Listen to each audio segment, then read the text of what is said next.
የቀየረ እንዳለ ያው የታዘብን እንገኛለን ምናልባት የአብይ አህመድ አገዛዝ ከዚህ በኋላ በአማራ ክልል ስላለው ሁኔታ የስትራቴጂክ ለውጥ አምጥቶ ወይም ደግሞ የተወሰነ አቅጣጫ ለውጥ አምጥቶ ችግሩን ለመፍታት ይሞክራል ወይስ አሁን በጀመረው የውርድምብር አካሄድ ይቀጥላል የሚለው እንግዲህ ሁሉ ነገር መልሱ በአብይ እጅ ላይ እንዳለ ያው የምንገልጸው ጉዳይ ነው ለማንኛውም እንዴት ነው አጠቃላይ ሁኔታው ኢትዮጵያን እየተከታተልክ ያለው ከጠቅላላው እንጀምርና ከዝርዝሩ አንዳንዶቹን ያነሳን እንቀጥላለን ያው ከጠቅላላው ሲጀመር እንግዲህ አሁን ዋናው ትልቁ ኢትዮጵያ ውስጥም ሆነ በአፍሪካ ቀንድ ትልቁ አደጋ አሁን ያለው አገዛዝ ነው እንደ አገዛዝ ኢትዮጵያ ውስጥ ባለፉት ስልጣን ላይ በቆየባቸው 7-8 አመታት በተከታታይ ጦርነቶችን በማድረግ ብዙ ሰዎች እንዲያልቁ ንብረት እንዲወድሙ ያደረገ አገዛዝ ነው ከዛ ደግሞ አሁን አልፎ ክልላዊ ሆነ ወይም ደግሞ ዓለም አቀፍ ግጭት ለመቀስቀስ ኦልሞስት በተግባር የሚቀሩ ስራዎች ካልሆነ በስተቀር ወደዛ ውስጥ እየገባን ያለው የሰሞኑ ይሄ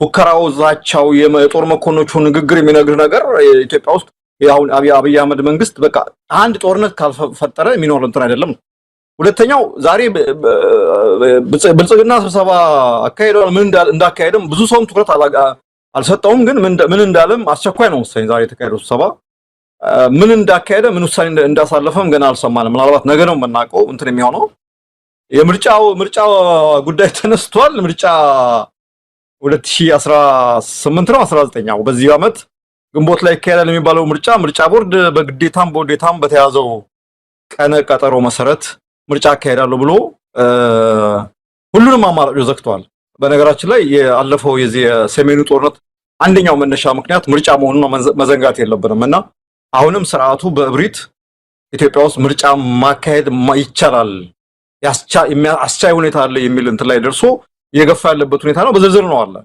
እናወራለን የአማራ ክልል ሁኔታ ያው ከድልጡ ወደ ማጡ ነው በአብዛኛው አሁንም ሰሞኑን የተከታተልኩ ነበር ምዕራብ ጎንደርና ደቡብ ጎንደር አካባቢ መከላከያ ሰራዊት በገፍ ነው እየተማረከ ያለው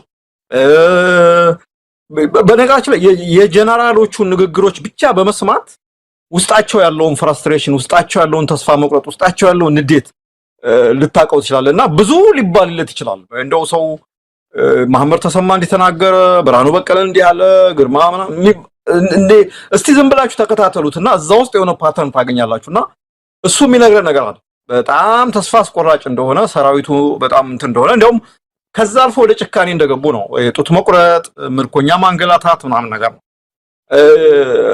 ይሄ የካድሬው የፖለቲካ መዋቅሩ ጀስት ምንድነው አንድ የሰማሁት እንትን አለ የመከላከያ ኮዳ የሚል ስም ወጥቶላቸዋል መከላከያ ኮዳ ማለት መከላከያ ኮዳውን አብሮት ነው የሚዞረውና የብልጽግና ካድሬና እንትን በቃ መከላከያ በሄደበት አብሮ ነው የሚሄዱት መከላከያ ከሌለ የለውምና በዚህ ሁኔታ ነው የአማራ ክልል ያለው ፖለቲካ ሁኔታ በዚህ ሁኔታ ነው ያለው የትግራይ ፖለቲካ እየታመሰ ነው እንደውም ዛሬ እነ ጌታቸው ረዳ ፓርቲያቸውን ይፋ አድርገዋል 19ኛው ወይም 20ኛው ፓርቲ መሆኑ ነው እንግዲህ በትግራይ ብቻ ባለፉት 3 እና 4 አመታት 19 ክልላዊ ፓርቲዎች ተመስርተዋል ምን ያህል የትግራይ ፖለቲካ ብትንትኑ እንደወጣ በነገራችን ላይ ጠቋሚ ነገር በዚህ ሁኔታ እንትን ነው የኦሮሚያ ክልል ውስጥ የዚህ ምዕራብ ሸዋ አካባቢ የተፈጸመ እንትን አለ ግድያ አለ በገለልተኛው ግን አልተጣራም ግን በተለያዩ መግለጫዎች እየተሰጡ ያሉት የአንድ ወገን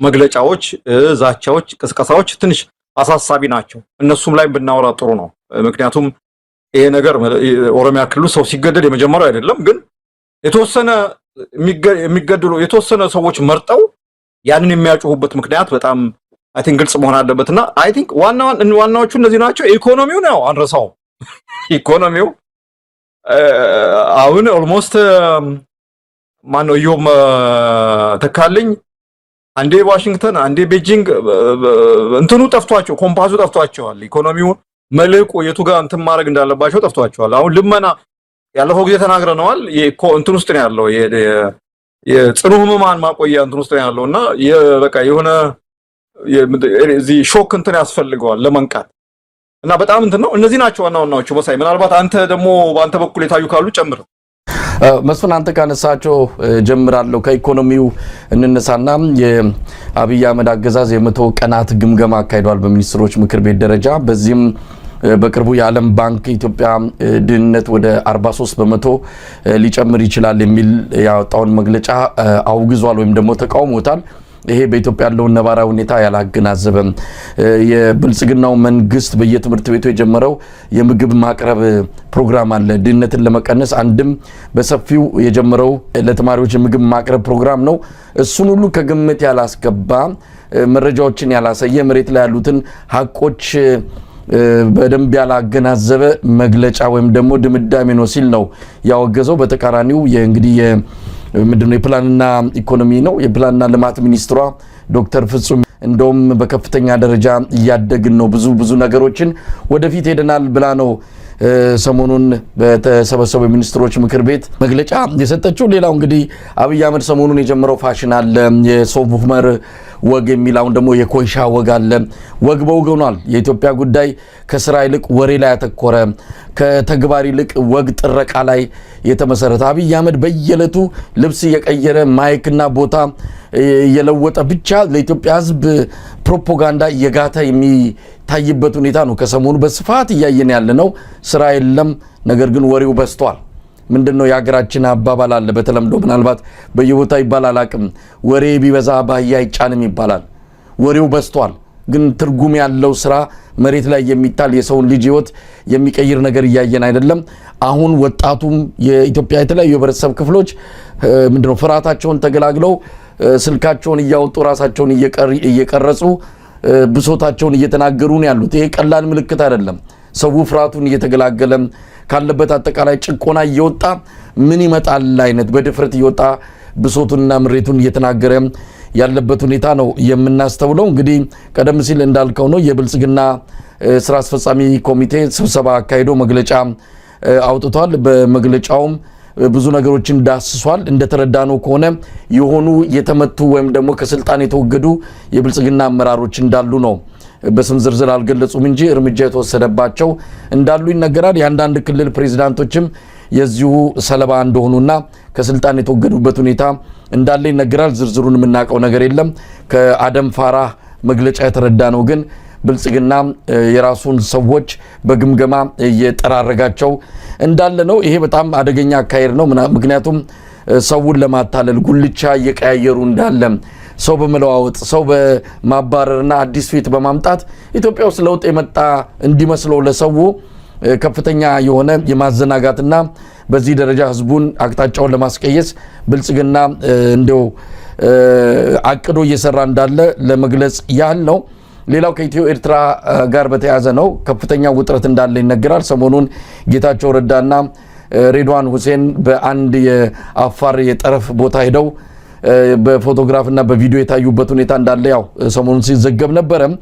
ለማንኛውም ጦርነቱ ሊፈነዳ ይችላል የሚል ዓለም አቀፍ ዘገባዎችም በስፋት እየወጡ ይገኛሉ። ከዚህም አንዱ ፎሬን ፖሊሲ መጋዚን የተባለው የአሜሪካ አንድ ሚዲያ ነው። እንግዲህ ከጫፍ ደርሷል፣ ሁለቱ ሀገራት ወደ ዳግም ጦርነት ሊገቡ ተቃርቧል የሚል መረጃ ያወጣበት ሁኔታ ነው ያለው። በግራ በቀኝም ዝግጅቱ እንዳለ በግልጽ እያየን ያለ ነው። ይህን ተከትሎ የመንግስት ተወካይ የሆኑት አምባሳደር ዲና ሙፍቲ እኛ በሽምግልና ጉዳዩን ለመፍታት እንፈልጋለን የሚል ነገር ነው ጫና ለመፍጠር መዘጋጀታቸውን የአሰብ ወደብ የኢትዮጵያ ነው የሚል ህጋዊና የተለያዩ ነገሮችን ጠቅሰው በዚህ ደረጃ በዓለም አቀፍ መድረክ ላይ ኤርትራን ለማሳጣትና ወደቡን ወይም ደግሞ ቀይ ባህር አካል ለመሆን የአብይ አህመድ አገዛዝ መዘጋጀቱን የሚያሳይ ነው። በኢትዮጵያ ቴሌቪዥን በመንግስት በሚቆጣጠራቸው ሚዲያዎች በሙሉ ሰሞኑን ትልቁ የትኩረት አቅጣጫ ወደቡና ምንድነው የቀይ ባህር ጉዳይ ሆኗል። ተንታኞች እየቀረቡ ነው። ብዙ ሰዎች እየመጡ ኢትዮጵያ ይገባታል፣ በስህተት ነው ወደብ ያጣ ነው የሚል ትንታኔ እየሰጡ ይገኛሉ። ምናልባት ይሄ ነገር ወዴት ያመራል የሚለውንም በዝርዝር የምንመለከተው ይሆናል። በአጠቃላይ ኢትዮጵያ ውስጥ ህዝባዊ ቢተኝነት ዳርዳር እያለ እንዳለ፣ ግጭቶች እየተበራከቱ እንዳለ በአርባ ምንጭና በኮንሶ ከአራት ከተሞች መሃል በተነሳ ህዝባዊ ቢተኝነት በርካታ ሰዎች መፈናቀላቸውና ወደ ተለያዩ አካባቢዎች መሰደዳቸውን በቦረናና በሞያሌ ማለም እንደዚሁ በተመሳሳይ መንገድ ተዘግቶ ህዝቡ ምንም አይነት ነገር እያገኘ እንዳልሆነ መረጃዎች እየወጡ ይገኛሉ። በጋምቤላ፣ በቤኒሻንጉል እንዲሁም በጉራጌ አካባቢ ከፍተኛ የሆነ ውጥረት እንዳለ እየሰማን እንገኛለንና መስፍን አጠቃላይ የአገሪቱ ሁኔታ አስቸጋሪ ነው። ነገ ምን ሊፈጠር እንደሚችል የምናውቅ አይደለም። ሌላው ቀርቶ በስልጣን ላይ አለው ነገሮችን ተቆጣጣሪ ያለው የሚለው የብልጽግና አገዛዝም ነገ ስለሚሆነው ነገር እርግጠኛ አይደለም። ብዙ ነገሮች ከቁጥጥሩ ውጪ እየወጡና ያሉትና ምናልባት በዚህ ደረጃ ሊገለጽ ይችላል። መስፍን ልታግዘኝ ከቻልክ ነው። የሚገርመው ነገር እኮ ይሄ ነው መሳይ። ዝም ብለህ ስታስበው እኔ የምልህ ማንኛውም በዚህ በፖለቲካ ሳይንስ በሶሻል ሳይንስ በምናምን ስለ ግጭት ስለምናምን የሚያጠና ሰው በተጠይቀው የኢትዮጵያን ነገር አሁን የነገርናቸው ያነሳናቸው ነጥቦች እንደዚህ በአገሪቱ ውስጥ እንደዚህ ነገሮች አሉ ለስትለው ይሄ የአንድ ትልቅ ችግር እንትን ነው ምልክት ነው። በቃ የአገሪቷ ቀውስ ላይ ነች ከሚባለው በላይ ያለፈ እንትን ያለው ግን የሚያሳዝነው ነገር ህዝቡ በዚህ ሁኔታ ውስጥ አገሪቱ በዚህ ሁኔታ ውስጥ ያለ ያገዛዙ ውስጥ አብይ አህመድ የሚያወራውን ነገር ደግሞ ስታይ እኔ አሁን አንዳንዴ እሱን ጤነኝነት ያው አንዳንዴ አይደለም ቆይቷል ከጀመርኩኝ ግን ጤነኝነቱ መጠራጠር ጀምሬያለሁ።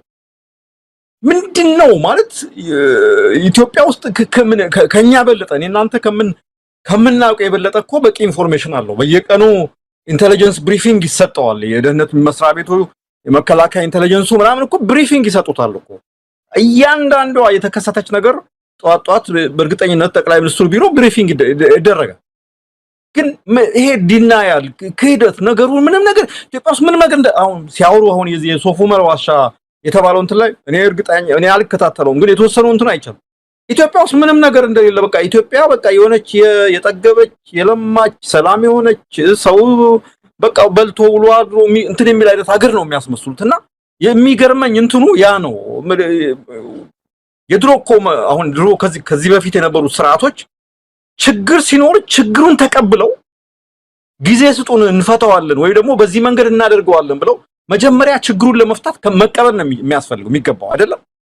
ካልተቀበልክ ችግር አለ ብለህ ካልተቀበልክ መፍትሄ ልታመጣች ብልጽግና ጋር ስታይ ችግር የለም ነው። እንዲያውም አታውሩ እኮ ነው። ኩማ ደመቅሳ ምን ያደርገው እኮ አይተዋል አይደለ? ኩማ ደመቅሳ ይሰይድ እንዴ እኮ ወጣት መሳሪያ የሚያነሳው የመናገር መብቱ የመደራጀት መብቱ ሲገፋ ነው።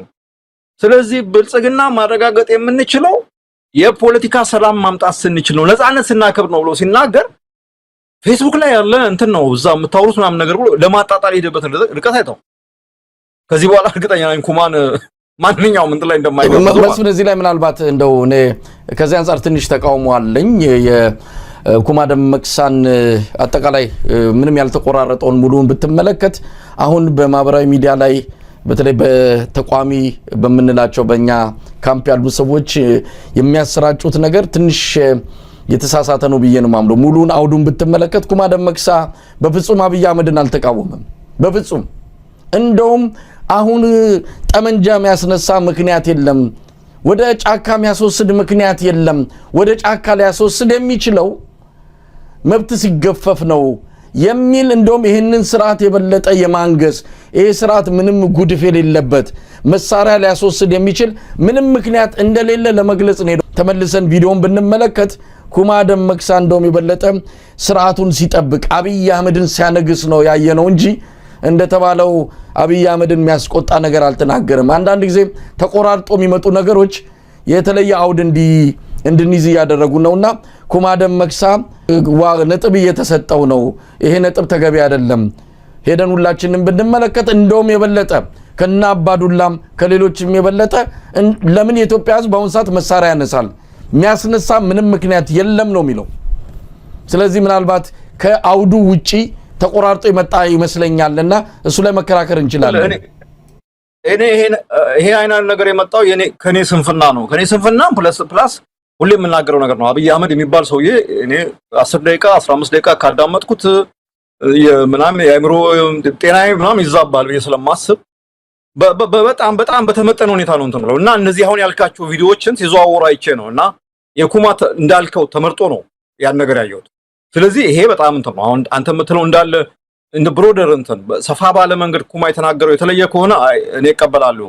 በተከታታይ መልሱን በነገራችን ላይ የኛ በዚህ በኩል ያለውንም በቂ እኮ መረጃ አለ። አብይ አህመድን ተጠያቂ ለማድረግ የሚቻለው መረጃና ማስረጃ እኮ ከአቅም በላይ ነው። እኛ መፈብረክም መቆራረጥም መለጣጠፍም አያስፈልግም።